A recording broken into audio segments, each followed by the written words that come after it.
La disparition de Delphine Jubilard le 16 décembre dernier reste un mystère total.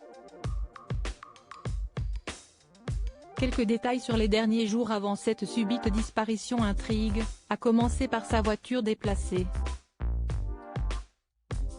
Si est une affaire qui continue de livrer ses secrets au compte-gouttes. Depuis la disparition de Delphine Jubilard en décembre dernier, la jeune femme de 33 ans n'a toujours pas donné signe de vie. Le principal suspect dans cette affaire n'est autre que son conjoint, Cédric. Ce dernier a été mis en examen pour meurtre et écroué le 18 juin 2021, mais pour l'heure, les enquêteurs pataugent.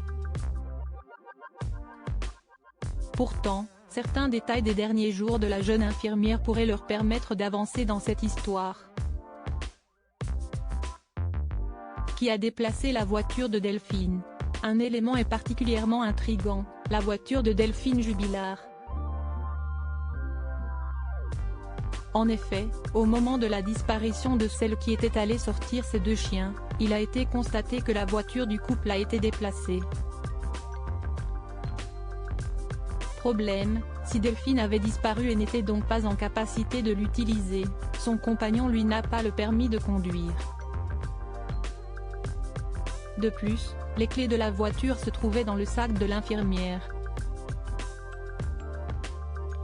Mais alors, qui s'est chargé de déplacer le véhicule?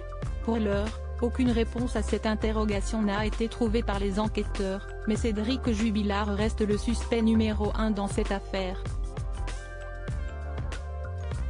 Le peintre plaquiste âgé de 34 ans clame son innocence depuis le début dans cette affaire. Ses avocats estimant qu'il n'y a dans ce dossier aucune preuve de la culpabilité de leur client. Si de nombreux éléments incriminent le père de deux enfants, qu'il a eu avec Delphine, il reste pour l'heure au rang de suspect dans cette affaire. Pour rappel, le corps de Delphine Jubilard n'a toujours pas été trouvé, plus de 7 mois après la disparition de la jeune femme.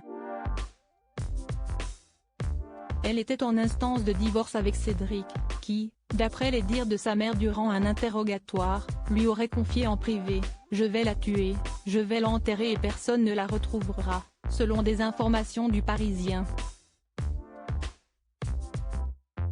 Cédric Jubilard reste présumé innocent des faits qui lui sont reprochés jusqu'au jugement définitif de cette affaire.